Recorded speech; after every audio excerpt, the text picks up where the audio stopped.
તો બાળકો આજનો આપણો જે ચેપ્ટર છે એ ચેપ્ટર છે ચેપ્ટર નંબર 12 અને ન્યૂ ચેપ્ટર આપણે સ્ટાર્ટ કરીએ છીએ.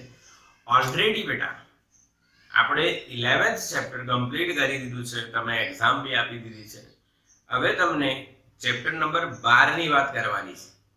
હવે આ જે જર્ની આપણી આજે સ્ટાર્ટ થશે એ જર્ની તમે ઓલરેડી કરી ચૂક્યા છો. કેમ નહીં કરી ચૂક્યા છો? તો કે ભાઈ ફિઝિક્સમાં સર અમે 12મું ચેપ્ટર તો અત્યાર સુધી ભણ્યા નથી, પરંતુ 12મું ચેપ્ટર જે છે એનું નામ તમે વાંચો તો તમને ખબર પડી જશે કે હા આવું તો અમે ભણી ચૂક્યા છે. સિમિલરલી 13મું ચેપ્ટર, સિમિલરલી 14મું ચેપ્ટર, એટલે 12, 13 અને 14, અને 14 નો 50% નહીં, આપણે કહી શકીએ 30%, 20 થી 30% ભાગ. એટલે હું તમને શું કહું છું સમજો.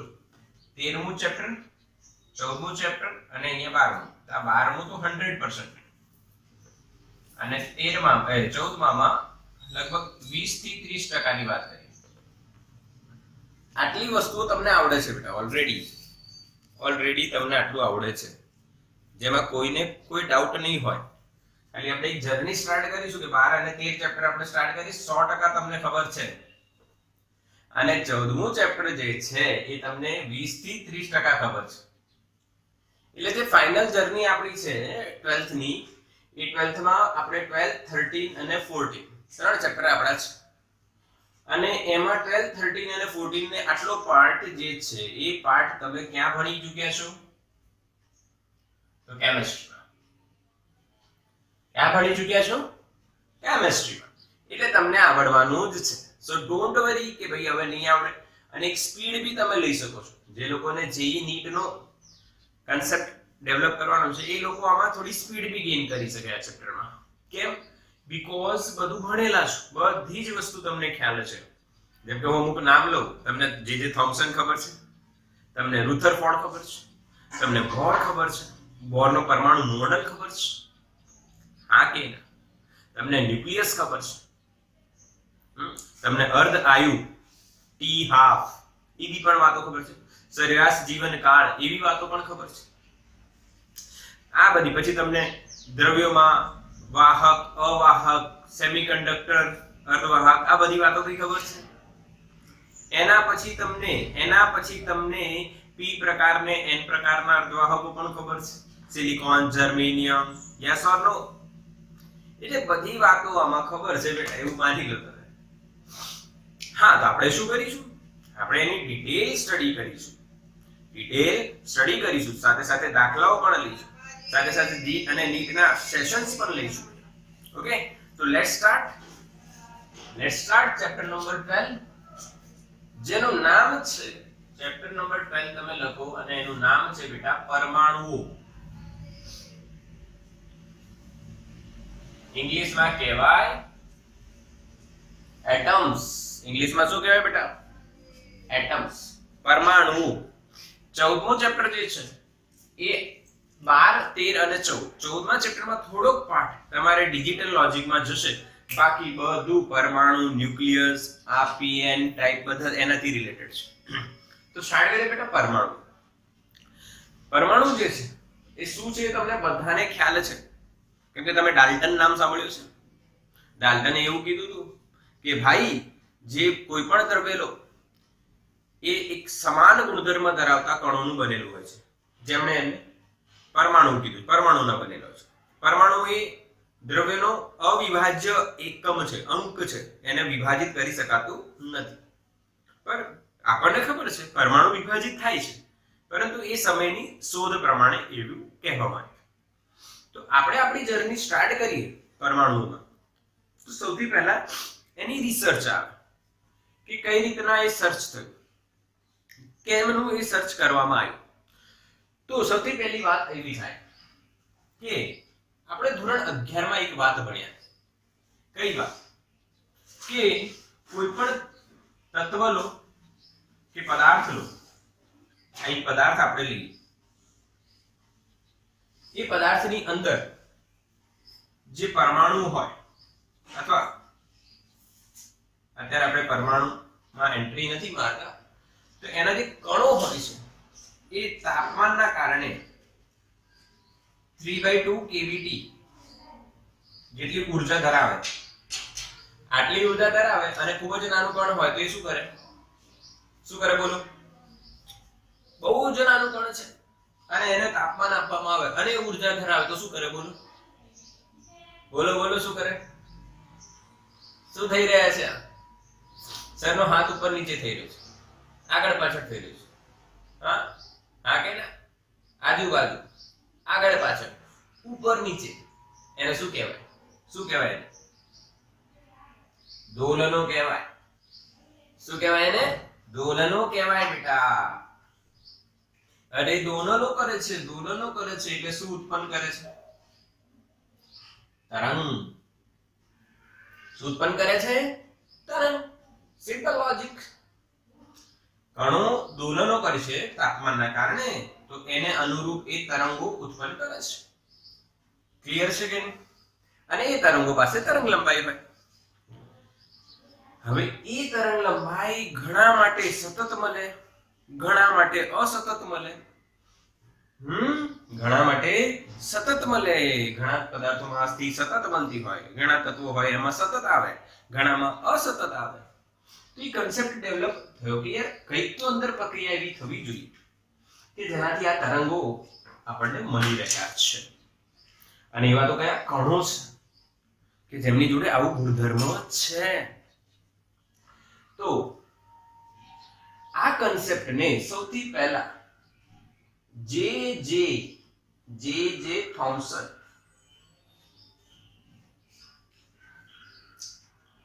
બરાબર, થોમ્સન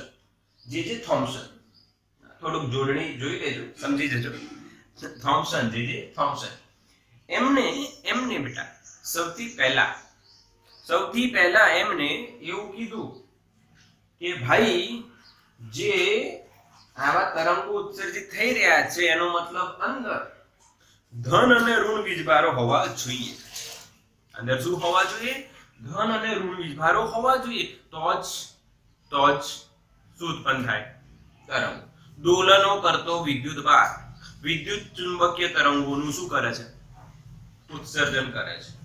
ક્લિયર છે? હા કે ના? યસ ઓર નો? બોલો, કોઈ ડાઉટ આમાં? તો બેટા ક્લિયર રહ્યું? હા કે ના? જે થોમ્સને કીધું કે ભાઈ જો આ તરંગ લંબાઈ જુદી જુદી તમને મળી રહી છે, એક પદાર્થ માટે આ તરંગ લંબાઈ મળે છે, બીજા પદાર્થ માટે આ તરંગ લંબાઈ મળે છે, એનો અર્થ એવો થયો કે અંદર કંઈક વીજભાર હોવો જોઈએ જે દોલનો થઈ રહ્યા છે એના અને તરંગ લંબાઈ ઉત્સર્જિત કરી રહ્યું છે. તો જે થોમ્સને આ તરંગ લંબાઈ ઉત્સર્જિત થવાના રીઝનને અથવા એક ઘટનાને ઘટના કહી, તરંગ લંબાઈ ઉત્સર્જિત થવાના જે કન્સેપ્ટને છે એને એવું કીધું કે હું તમને એક મોડેલ બતાવું છું, એવું કીધું. અને જેને આપણે તડબૂચ નામ સાંભળ્યું છે? હા કે ના? કેમિસ્ટ્રીમાં નામ સાંભળ્યું છે? યસ. જે થોમ્સન્સ વોટરમેલન મોડેલ, તરબૂચ મોડેલ. જે થોમ્સને આ તરબૂચ મોડેલ આપ્યું હતું બેટા. ક્લિયર છે? હા. એમણે શું કીધું કે એમને એવું વસ્તુ વિચારી કે તરબૂચ આપણે જોઈએ છે તો તરબૂચમાં બે વસ્તુ હોય, બધાને ખબર છે, બધાએ ખાધું હશે.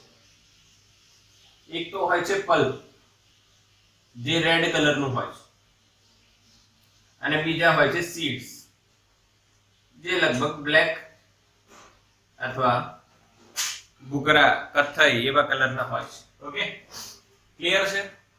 એટલે તરબૂચ જે છે બેટા એની અંદર બે વસ્તુ હોય, આપણને ખબર છે. અંદરની વાત ચાલે છે, બે જ વસ્તુ હોય.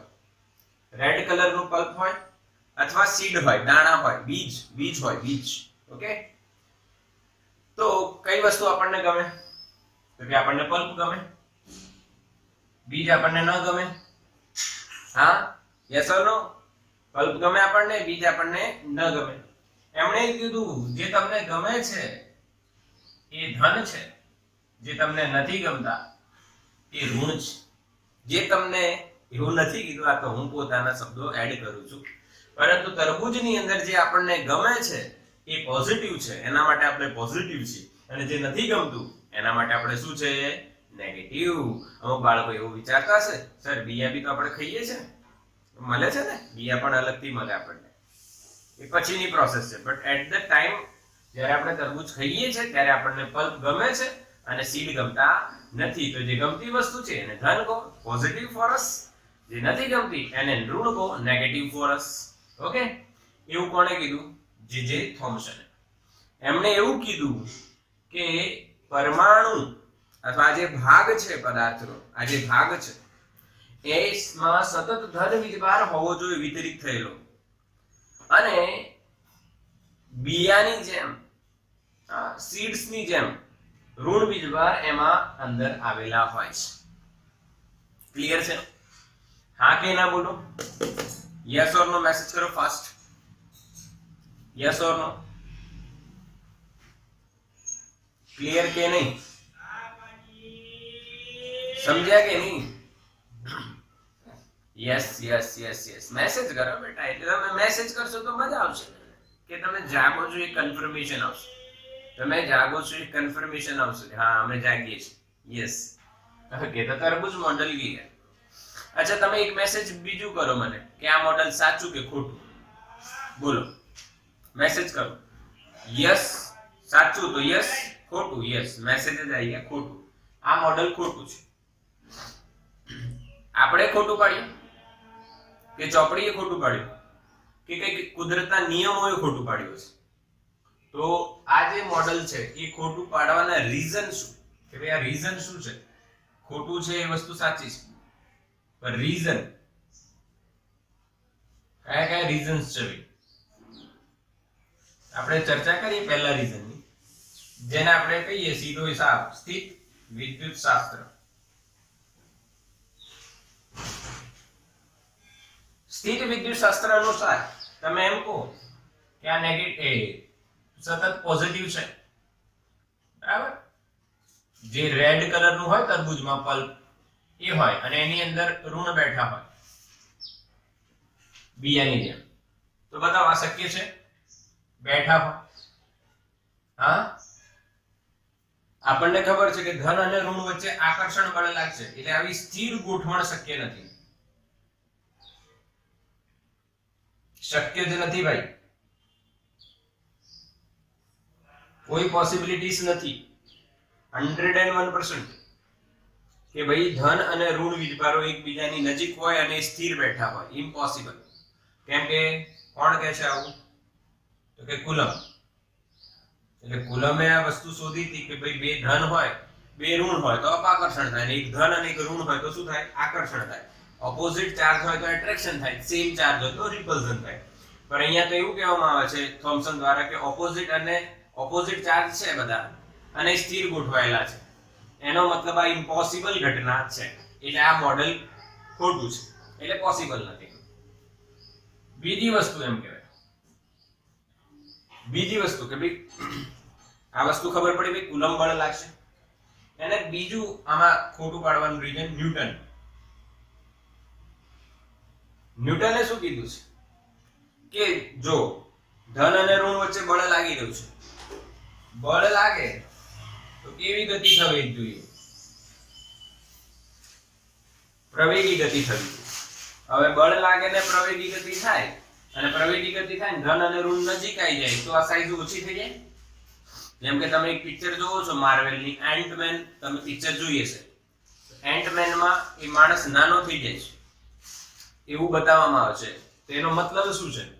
તો કે એમાં જે પરમાણુ હોય હ્યુમન બોડીમાં એ નાના થઈ જાય, એટલે સંકોચાઈ જાય, કેમ કે આકર્ષણ બળ લાગે છે. એવું કન્સેપ્ટ આપણે વિચારી શકાય.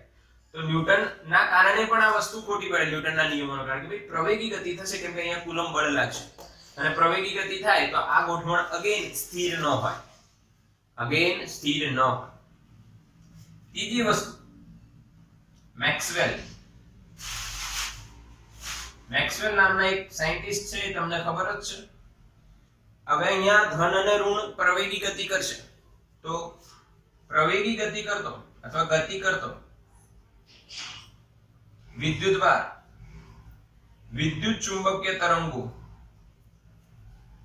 નું ઉત્સર્જન કરે છે, ઉત્સર્જન કરે. હવે ગતિ કરતો વિદ્યુતભાર જો વિદ્યુત ચુંબકીય તરંગોનું ઉત્સર્જન કરે એમાં ઊર્જા પણ જાય, અને જે ઊર્જા જાય તો પછી જે ગોઠવણમાં ગોઠવાયેલો હોય એ ગોઠવણને એ જાળવી ન રાખી શકે, એ ગોઠવણ બદલાઈ જાય. એટલે આવી સ્થિર રચના તો પોસિબલ નથી. આ પણ તમે કેમિસ્ટ્રીમાં ભણી ગયા છો કે ગતિમાન વિદ્યુત ભારિત કણ એ વિદ્યુત ચુંબકીય તરંગોનું શું કરે છે? ઉત્સર્જન કરે છે. એટલે ન્યૂટને પણ કીધું, સ્થિત વિદ્યુત શાસ્ત્રમાં પણ આપણે ભણ્યા છે કુલમ દ્વારા, અને મેક્સવેલ. એટલે તમે કહી શકો કુલમ, ન્યૂટન અને મેક્સવેલ એ ત્રણેયના જે નિયમો પરથી આ મોડેલને જ્યારે આપણે જોઈએ છે અને આ નિયમો બધા પ્રૂવ થયેલા છે, તો આ નિયમો પરથી આ તો એકદમ તદ્દન વિરુદ્ધ આવી જાય. એક વસ્તુ બીજી તમને કહું કે ચેપ્ટર 6 માં પણ આપણે આવું કર્યું હતું, યાદ કરો. ચેપ્ટર 6 માં લેન્ઝનો નિયમ આપણે ભણ્યા હતા. લેન્ઝનો નિયમ કયા નિયમ પરથી સાબિત કરવામાં આવ્યો? લેન્ઝનો નિયમ યાદ હોય તો, લેન્ઝનો નિયમ આપણે જે સાબિત કર્યો છે ચેપ્ટર 6 વિદ્યુત ચુંબકીય ઇલેક્ટ્રોમેગ્નેટિક ઇન્ડક્શન, હા કે ના? EMI યાદ છે? લેન્ઝનો નિયમ કયા નિયમ પરથી સાબિત? યસ, પ્રાચીનો આન્સર આવી ગયો છે. રાઈટ છે બિલકુલ, ઊર્જા સંરક્ષણના નિયમ પરથી. એમાં લેન્ઝનો નિયમ તો જ આપણે પછી સમજવામાં આવ્યું કે હા ફેરાડે એમ કીધું કે દિશા ઊંધી હોય, પર દિશા કઈ બાજુ કઈ રીતના નક્કી કરવાની એ નથી ખબર, પરંતુ લેન્ઝે એની દિશા આપી એ કયા નિયમ પરથી? ઊર્જા સંરક્ષણ. હવે આ તરબૂચ મોડેલ આવ્યું, હવે વૈજ્ઞાનિકોએ આને સ્ટડી કર્યું અને પછી એને ખોટું કીધું. કેમ ખોટું કીધું? તો કે આ ત્રણ રીઝન, કુલમ, ન્યૂટન અને મેક્સવેલ, એનાથી આ મોડેલ ખોટો પડે છે. તો પછી એક પ્રશ્ન એવો, કેમ આપણે જે થોમ્સનને યાદ કરીએ છીએ? જે થોમ્સનને કેમ યાદ રાખવાનું? જે કામ ખોટું કામ કરે એને યાદ રખાય? તો કે ન રખાય. તો જે થોમ્સનને કેમ યાદ રાખવાનું? એનું રીઝન છે કે ભાઈ જે થોમ્સને પરમાણુની જે ત્રિજ્યા છે એનો અંદાજો માર્યો ને એ છે 10⁻10 મીટર, જેને આપણે 1 એંગસ્ટ્રોમ બી કહીએ છીએ. એટલે પરમાણુની ત્રિજ્યાનો અંદાજો, આ એટમની ત્રિજ્યા, રેડિયસનો અંદાજો આપણે મારીએ તો કેટલી મારી ભાઈ એને? જે થોમ્સને 10⁻10 મીટર, 1 એંગસ્ટ્રોમ. એની સાઈઝ બી એ પ્રકારની આપણે કહી શકીએ ભાઈ એટલી રેડિયસ હશે એની. એટલે પરમાણુની ત્રિજ્યાનો અંદાજો મેળવ્યો એટલે આપણે જે થોમ્સનને યાદ કરીએ છીએ ને એમના મોડેલને પણ આપણે સ્ટડી કરીએ. ક્લિયર છે? બેઝિક રિસર્ચ બિલકુલ, હા કે યસ?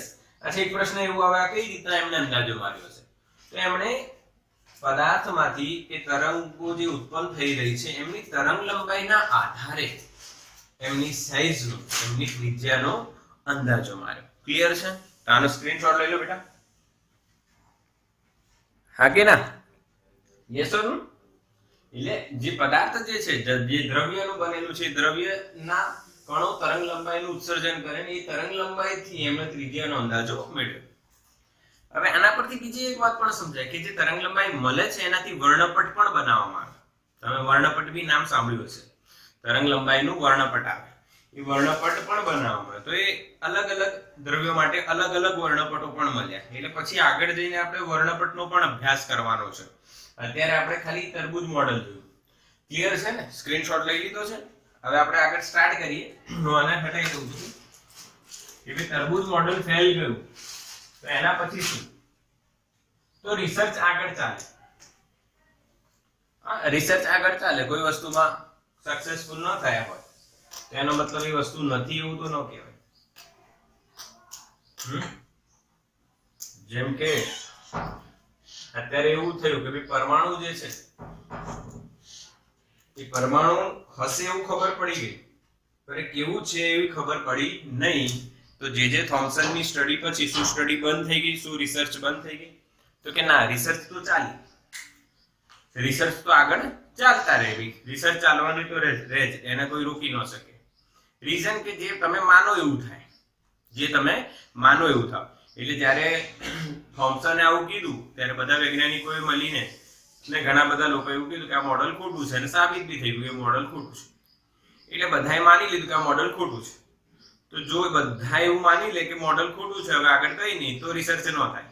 પણ એક વ્યક્તિ છે જેમને આ વસ્તુ માની નહીં કે ભાઈ આગળ રિસર્ચ થશે, કંઈક તો એવું હશે અને અંદર શું છે અને એનું કારણ શું એ જાણવા માટે રુધરફોર્ડ અથવા રધરફોર્ડ અથવા રુથરફોર્ડ, હવે અલગ અલગ નામ કેમ બોલું છું કે તમે અલગ અલગ ચોપડીઓમાં જો તો અલગ અલગ નામ આપેલા હોય છે. આપણે રધરફોર્ડ રાખીએ, એક જ નામ યાદ છે. રુથરફોર્ડ બી રાખ્યું છે, રધરફોર્ડ રાખીએ આપણે. ઓકે, ઇંગ્લિશમાંથી ગુજરાતી કરીએ છીએ એટલે રધરફોર્ડ હું રાખી લઉં છું. આપણે રધરફોર્ડ રાખીને આગળ સ્ટડી કરીશું.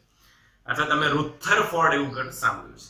તો જે રધરફોર્ડ છે બેટા, એ વૈજ્ઞાનિકે આ વાત માની નહીં કે આગળ રિસર્ચ ન થાય, બસ અહીં અટકી જાઓ, અંદર શું છે એની ચિંતા ના કરો.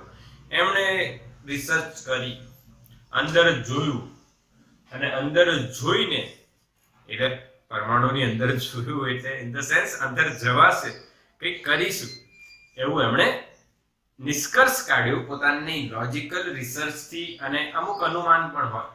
તો તમને ખબર છે કે રધરફોર્ડ છે એમનો એક અભ્યાસ તમે કર્યો છે, એ અભ્યાસ છે આલ્ફા કણનું પ્રકીર્ણન. હા કે ના બોલો, કેમિસ્ટ્રીમાં આ ભણ્યું હતું? હા કે ના બોલો, મેસેજ કરો. ચલો, ક્લિયર છે ને બેટા? યસ, બિલકુલ ક્લિયર. તો આ તો ખબર જ છે આપણને, આલ્ફા કણનું પ્રકીર્ણન આપણે ભણ્યા છે, બંધ ચેમ્બર વાળો પ્રયોગ. ખાલી આપણે એની તમને હું એક વાત કહી દઉં કે આ કઈ રીતના કર્યું હશે. તમને ખબર જ છે કે બંધ ચેમ્બર લીધું, એમાં પહેલા શૂન્યાવકાશ રાખ્યું અને આલ્ફા કણનું ઉદ્ગમ સોર્સ હોય, ક્યાંક સોર્સ હોય ત્યાંથી આલ્ફા કણ ગયા અને એક સ્લિટમાંથી પસાર થયા અને આગળ સ્ક્રીન હોય એના પર એની વ્યતિકરણ ભાગ રચાય. ઓકે, આવો અભ્યાસ કરવામાં. પછી એમણે શૂન્યાવકાશ દૂર કર્યું અને પછી એ જ પ્રયોગ રિપીટ કર્યું. તો જોયું કે ભાઈ જે વ્યતિકરણ ભાત હતી એ ફેલાઈ ગઈ. આ ફેલાઈ કેમ ગઈ? તો કે હવે અંદર હવા આવી ગઈ, હવાના કણો અને આલ્ફા કણો અથડાયા એટલે એની દિશા બદલાઈ. હા, અથડાય કેમ કે હવાના કણોની સાઈઝ બહુ નાની હોય, એના પર આલ્ફા કણ આવે અને એના કારણે એનું પ્રકીર્ણન થયું. તો આ બધું અભ્યાસ આપણે કરેલા છીએ, બરાબર કે નહીં? શું મારે ભણાવવાનું કે ચાલશે? બોલો, મેસેજ કરો. શું ભણાવીએ કે ચાલશે? બોલો, ભણાવીએ કે ચાલશે? મેસેજ કરો. It is okay. આપણે સ્ટડી નથી કરતા એવું નથી, કેમિસ્ટ્રીમાં ઓલરેડી તમે સ્ટડી કરી લીધું છે. તો રધરફોર્ડનો આલ્ફા કણનું પ્રકીર્ણનનો પ્રયોગ આપણે ઓલરેડી જોયો છે.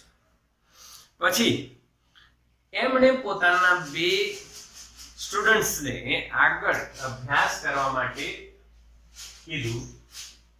એ સ્ટુડન્ટનું નામ છે ગાયગર માસ્ડન. એમણે એક પ્રયોગ કર્યો, જે બી પ્રયોગ તમે જોઈ ગયા છો બેટા, આ પ્રયોગ પણ તમે જોઈ ગયા છો. હા કે ના બોલો, યસ ઓર નો? ગાયગર માસ્ડન પ્રયોગ. ગાયગર અને માસ્ડને કયો પ્રયોગ કર્યો તો વિચારો. એક તમે કોમન લોજિક સમજો છો, કયો પ્રયોગ કર્યો તો? તો બેટા કર્યો તો સોનાના વરખ વાળો. યાદ છે કે નહીં? હા કે ના? સોનાના વરખ.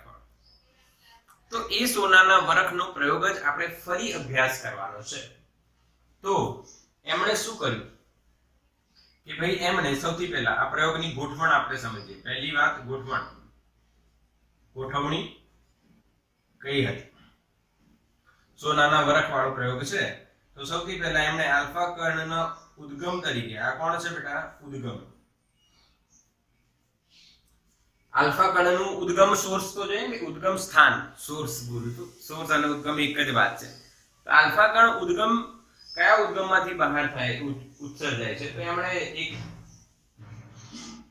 તત્વ લીધું જેનું નામ છે બિસ્મથ અને લગભગ 83,214 અને એની ઉર્જા એમણે રાખી 5.5 મેગા ઈવી. 5.5 મેગા ઈવી આટલી ઉર્જાએ રહેલી આ જે બિસ્મથ જે છે, એ બિસ્મથ જે છે શેનું ઉત્સર્જન કરે છે? આલ્ફા કણો. શેનું ઉત્સર્જન કરે? આલ્ફા કણો. આ આલ્ફા કણો બધી દિશામાં ઉત્સર્જાય. તો એમણે એના પછી સાઈડમાં લેડ ધાતુના બ્લોક્સ રાખ્યા. કઈ ધાતુના? લીડ અથવા લીડ. ઓકે, જે તમે બોલો, લીડ ધાતુના બ્લોક્સ રાખ્યા. ઓકે ઓકે ઓકે, સમજ્યા કે નહીં સમજ્યા? Yes or no? Clear? Lead ધાતુના બ્લોક્સ રાખ્યા. એ કારણ શું બ્લોક્સ કેમ રાખ્યા? કેમ કે આલ્ફા કણ બધી બાજુમાંથી ઉત્સર્જાશે, પરંતુ એમણે એક આલ્ફા કણનું બીમ બનાવવું હતું, તો આને આવી રીતના રાખવાથી બીજી દિશામાં જતા બધા જ આલ્ફા કણો લીડ દ્વારા શોષાઈ જાય અને પછી આપણને ખાલી એક આલ્ફા કણનું બીમ મળે.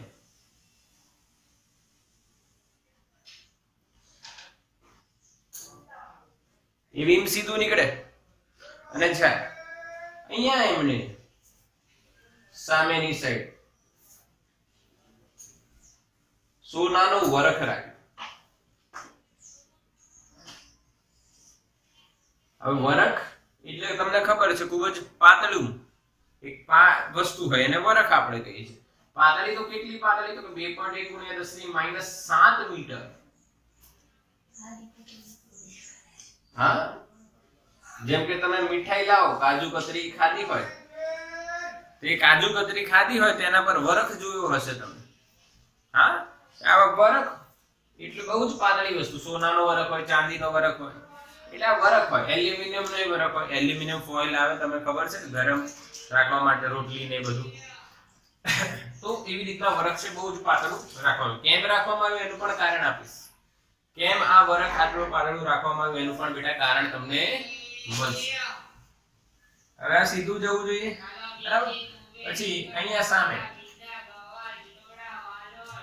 સામે પડદો રાખ્યો બેટા,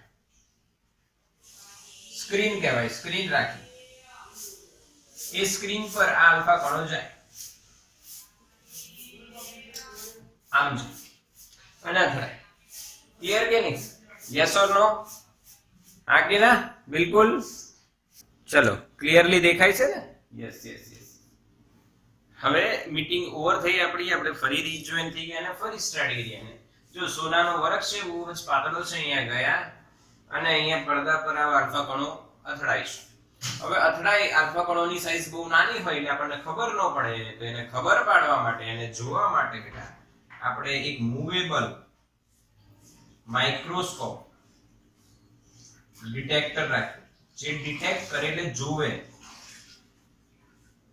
મૂવેબલ માઇક્રોસ્કોપ ડિટેક્ટર એટલે મૂવેબલ એટલે તમે અલગ અલગ જગ્યાએ એને લઈ જઈ શકો અને નોંધી શકો અને દેખાય એના માટે આના પર જે પડદા પર છે એ પડદા પર બેટા ઝિંક સલ્ફાઇડ ZnS, હા, ઝિંક સલ્ફાઇડ નું અહીંયા એક આવરણ ચડાવવામાં આવ્યું.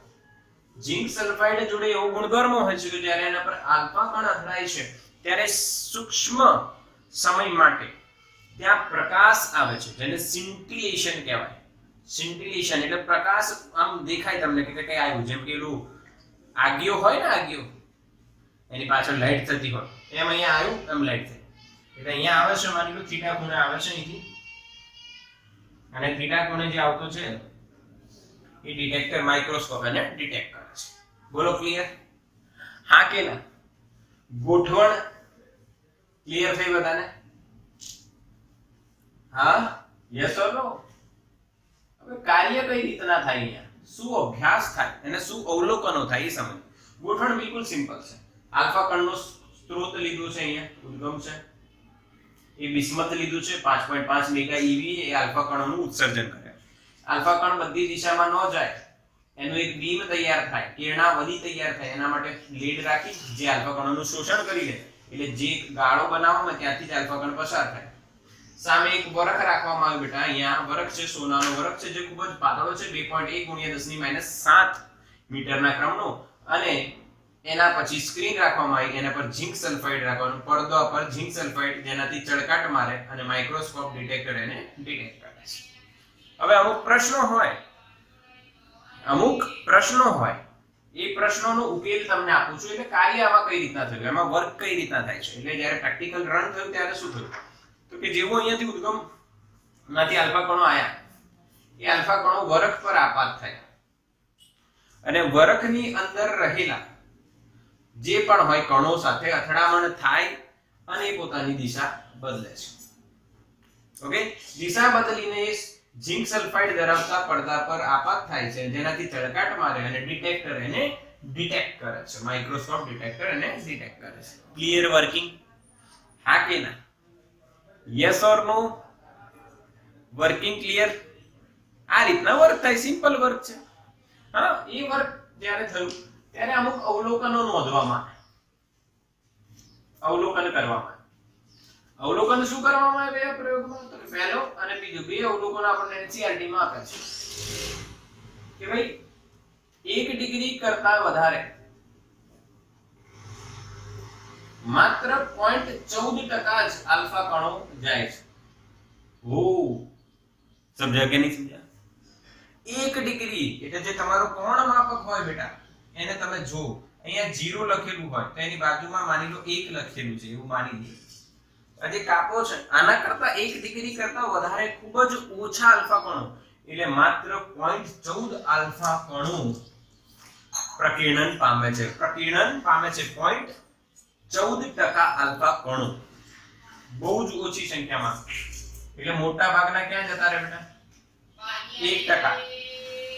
એટલે અથડાયા વગર સીધા સીધા જતા રહે. આવું એમણે નોંધ. હવે બીજી વાત કે 90 ડિગ્રી કરતા વધારે તો 8000 માંથી એક જ આલ્ફા કણ, 8000 માંથી એક જ આલ્ફા કણ જે છે એ 90 કરતા વધારે ખૂણો, એટલે અહીંયાથી કાઢી દો ના 90 લીધું તો 90 કરતા વધારે ખાલી 8000 આલ્ફા કણો આવે, તેમાંથી માત્ર એક જ આલ્ફા કણ પ્રકીર્ણન પામીને જઈ શકે છે. ક્લિયર થયું? હા કે ના? યસ ઓર નો? બિલકુલ ક્લિયર? સમજાયું કે નહીં અવલોકન શું થયું? Yes yes. હવે પ્રશ્ન એવો આવે કે સોનાનો વરખ આટલો પાતળો કેમ રાખવામાં આવ્યો?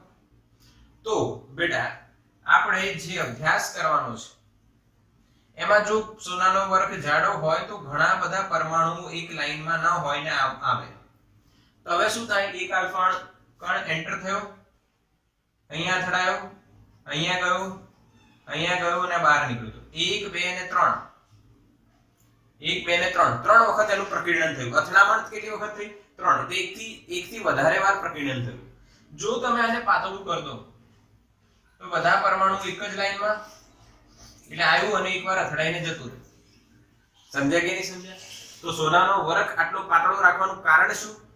મલ્ટીપલ સ્કેટરિંગ, એક કરતા વધારે વખત પ્રકીર્ણન ન થાય એના માટે આપણે આટલી સાઈઝ રાખવી પડે, આટલું પાતળું રાખવું પડે. ક્લિયર છે? ઓકે, યસ, બિલકુલ બિલકુલ છે. હવે વાત કરીએ એમાં આલેખની. તો પ્રકીર્ણન પામતા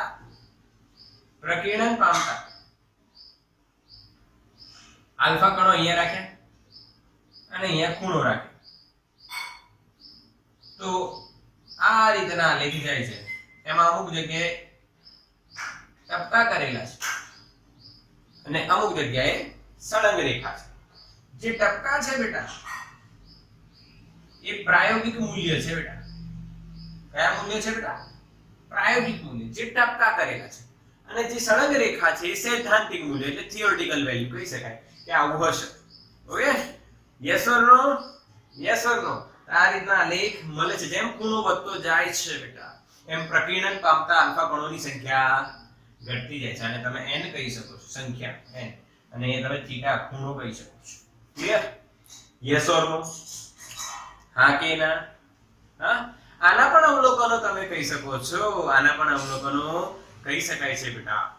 180 ડિગ્રી એટલે પાછું આવતું, એના માટે બે અલગ અલગ વેલ્યુઝ તમે વિચારી શકો છો. પણ 180 ડિગ્રીએ 10⁵ માંથી માત્ર એક જ આલ્ફા કણ પ્રકીર્ણન પામે છે. એટલે આમ ગયું અને પાછું આવે, આમ જાય અને પાછું આવે, એવું આલ્ફા કણ કેટલો હતો? એક જ. કેટલામાંથી? 1,00,000 માંથી. ઓકે, પછી અહીંયા એક વેલ્યુ તમે જોઈ શકો છો. અહીંયા 10⁵ છે અને અહીંયા લગભગ 15 ડિગ્રી.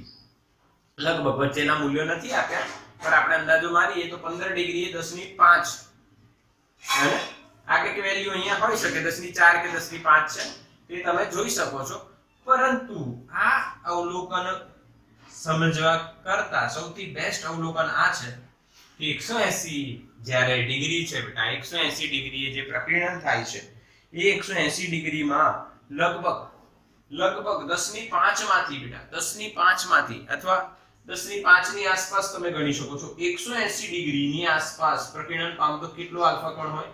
એક જ. એટલે અહીંયા કાં તો 10⁵ છે અને અહીંયા 15 ડિગ્રી છે એ પાક્કું છે, એટલે અહીંયા કદાચ 10⁴ આપણે લઈ લઈએ અને આ છે યસ 10⁴ છે. અહીંયા 10⁴ માંથી એક જ આલ્ફા કણ જાય છે. Clear concept? એટલે અવલોકન અને આલેખ થઈ ગયા. આ શું થયા બેટા? અવલોકન અને આલેખો. એક જ આલેખ છે n વિરુદ્ધ થીટા. બોલો કન્સેપ્ટ બિલકુલ ક્લિયર કે નહીં? હા કે? આ કોનો પ્રયોગ આપણે ભણ્યા? ગાઈગર માસ્ટર. જે થોમ્સન નો તરબૂચ મોડેલ અને ગાઈગર માસ્ટર નો પ્રયોગ. ક્લિયર બિલકુલ બધાને? યસ ઓર નો? તો આનો સ્ક્રીનશોટ લો બેટા.